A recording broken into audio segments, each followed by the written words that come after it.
Igbo Igbo ekene m unu na adịlụ nwoke mana adịlụ nwaanyị mana okwu eji ebe n'ụbọchị nke taata unu mana onwe vidiyo na-ewu na efere mba ụwa iPhone na-asị ka anyị wetara ụmụ Igbo ka ha soro anyị wee nene wee na-afụkwana na onwe nwa dibịa pụta na wee sị na onye ọbụla postu ya foto ya na efere mba ụwa na ọya ejide ya mee kọọ ya ọgwụ.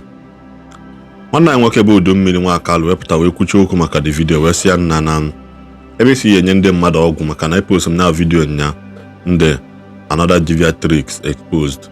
I wrote it there yesterday. So the guy wee na-asị ya nna na ebe isi na enye ndị mmadụ ọgwụ free eje mitiza gị na-asị ka enye gị 100,000 na nwere ihe iyi emenwu na for that reason na gị bịa tụọ ya nya bụ ọgwụ ka ọfụ n'okwu n'ihu okwu onwekwa ihe ọbụla iyi eme gị bịa mee.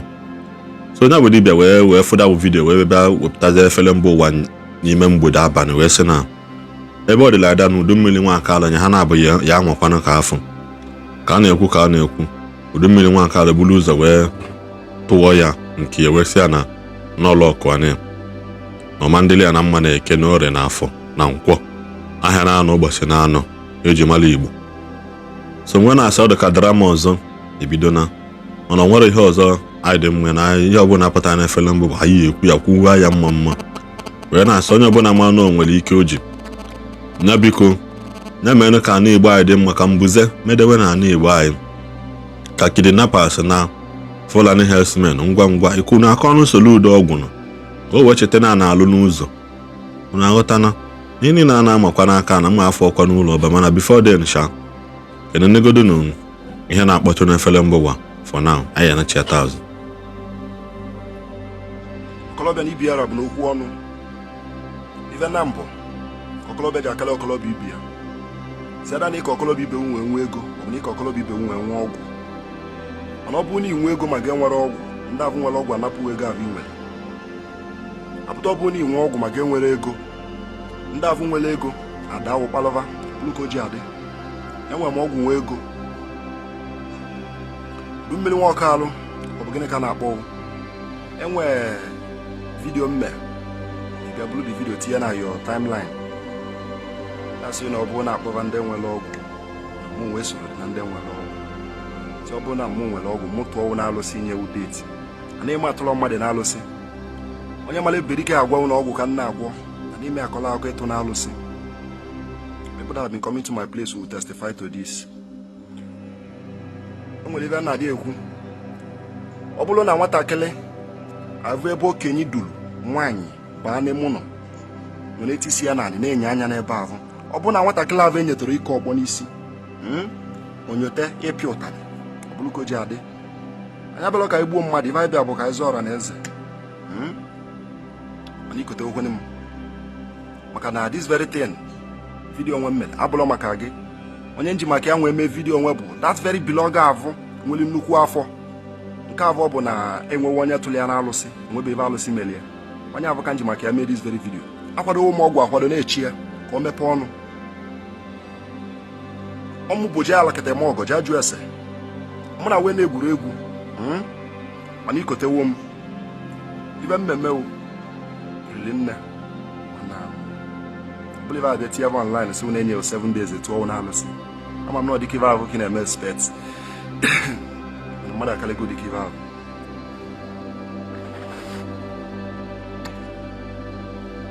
nwa dị ive nwa site tata nwa mark ya today's date site tata nwa anyị nọ kana ọ bụ na akọtụ ụmụ vidiyo nwa kịta baalụ ụmụ n'iru mmụọ njelu n'ọgwụ maka enwere ọgwụ nwa alụsị mmejelu n'iru ọgwụ maka na echeki ụmụ onwere ebe echi mmejelu n'iru ọgwụ site tata nwa anyị nọ nwee gaba cheki onwewu ọ bụrụ na ị na-enweta bụ 100,000 ịma ive ya dị nwetebezi kịta nwa ihe ebido nwetebe fere ka maybe 20,000 from 20,000 ịgbatuo ama m na elubeghị ụlọ enwere ego nna ụdara ụbịam nne ụdara ụbịam enwere ive echi you barely feed yourself mana ya atakwu avụ nyekwuo n'elu avụ ịtara ya na-ata already ka ị nwee ma nnọọ na gị na mmadụ mitiri ka ị nwee mara na onye avụ imepere ọnụ kpalịa abụrụ dịka dibịa ndị avụ ya na-akpalị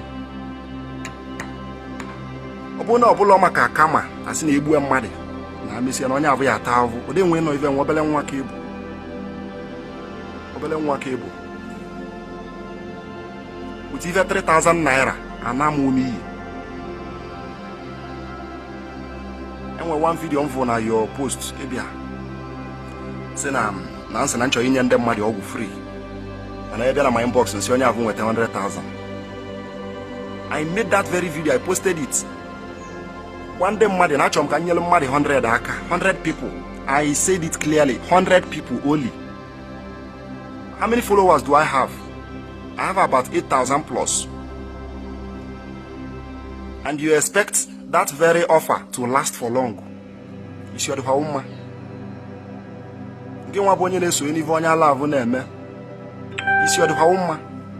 You expected that very offer to last for long. That very offer lasted for just that day. Immediately I made that post. Nde bialo na my inbox.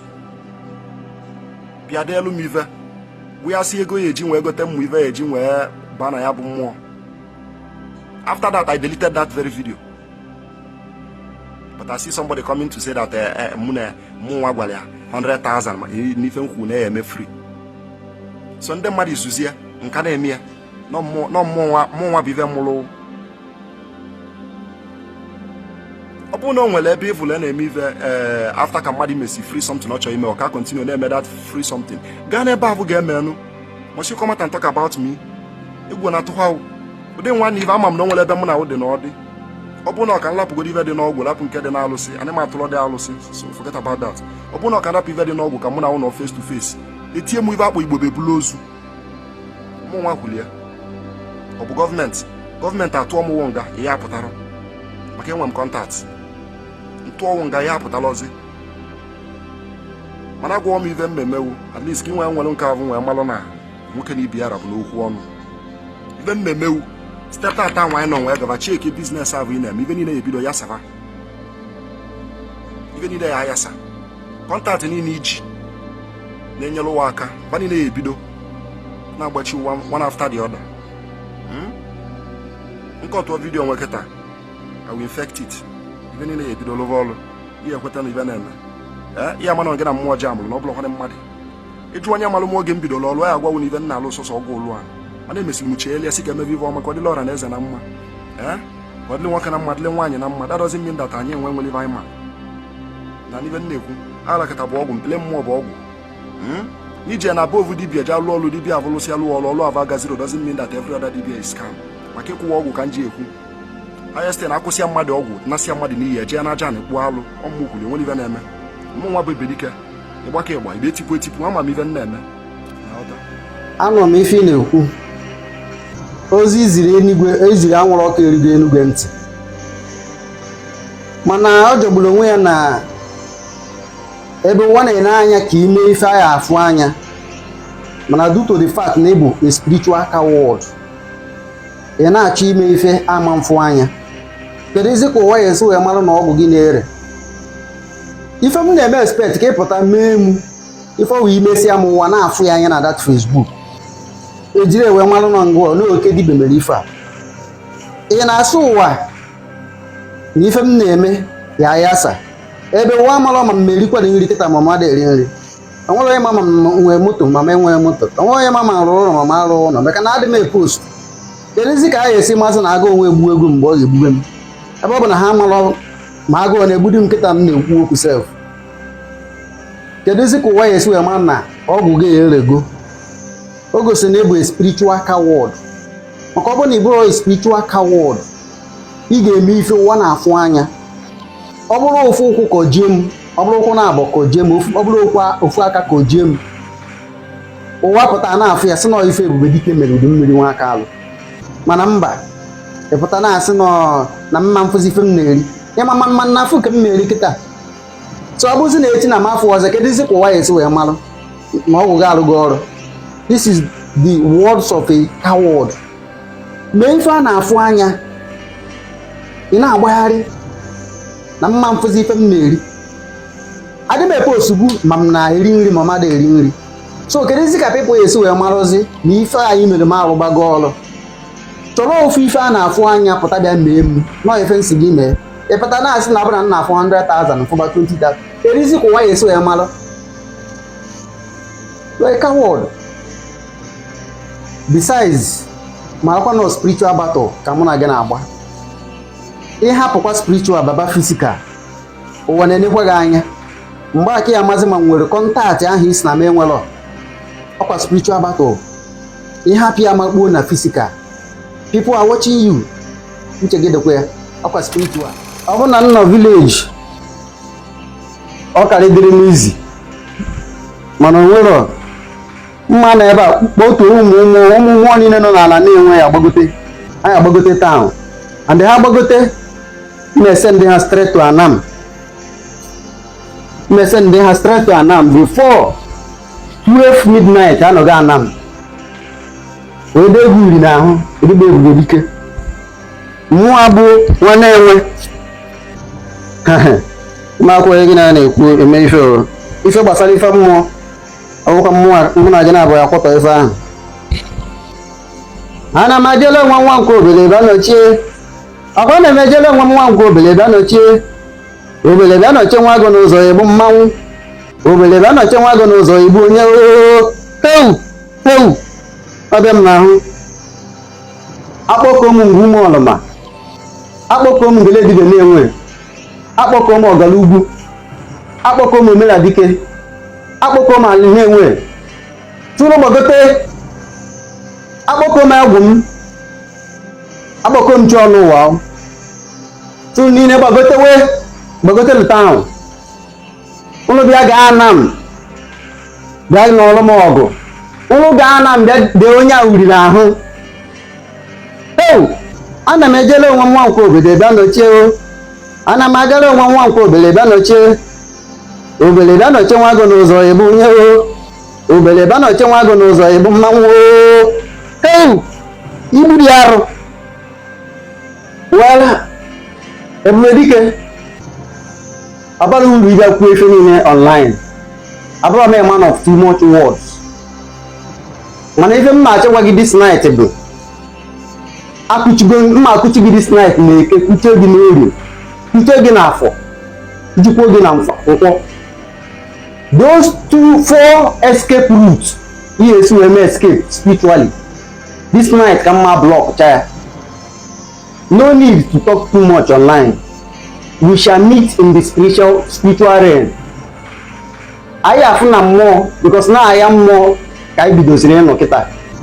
No need to talk online. Mana ife m na-agwa gị malụ na ịma mgbanalụ m Eke, Orie, Afọ na Nkwọ spiritually. Ebube dike akụchie m ụzọ gị na-Eke, kuchie ya n'Orie, kuchie ya n'Afọ, kuchie ya na Nkwọ. Ịma mmezi escape. Spiritually we shall see. Spiritually we shall meet. Ana m ejele nwa nke obele bịa nọchie. Akwa na ejele nwa nke obele bịa nọchie. Obele bịa nọchie nwa agụ n'ụzọ egbu onye Ama m na unu enenecha anya bụ vidiyo na unu afụgonu ka ukwu si wee ga, ka ukwu si wee pụta. Anyị wee na-ayọkwa n'ụmụ Igbo na-asị biko n'udo ndoroko. Onye emejọ ya gbaghalụ. Onye gwara okwu ọjọọ ihe niile a na-ekwu bụkwa n'okwu soshal midia ka anyị na-ekwukwa n'ihe a. Ịchọ ime ihe like udu mmiri nwa akalụ kwa ọsọ ịchọ ime ihe ime n'ihe ya afụ anya. Imezi na try and lock or gazing. Ịchọ ime ihe ime ihe ya afụ anya ụwa niile amalụ. Yes na otu dike nwere odogwu. Nọ ya nwa. Ime ihe afụ ya anya ọ bụghị pụta ị na-asị ya na from today na nke. Like o si wee kwu ịmanụ na-eliju afọ. Not of an imechakwa n'ihe olu echi na ọfụ 30 billion na akaụntụ ya. Ụwa na-aga.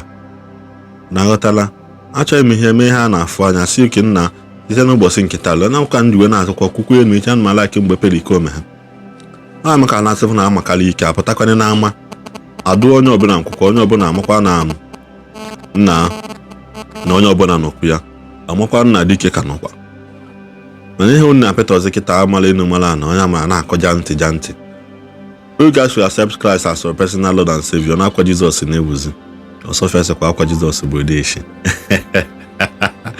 Ipuchakwa ala blast biko subscribe na channel anyị.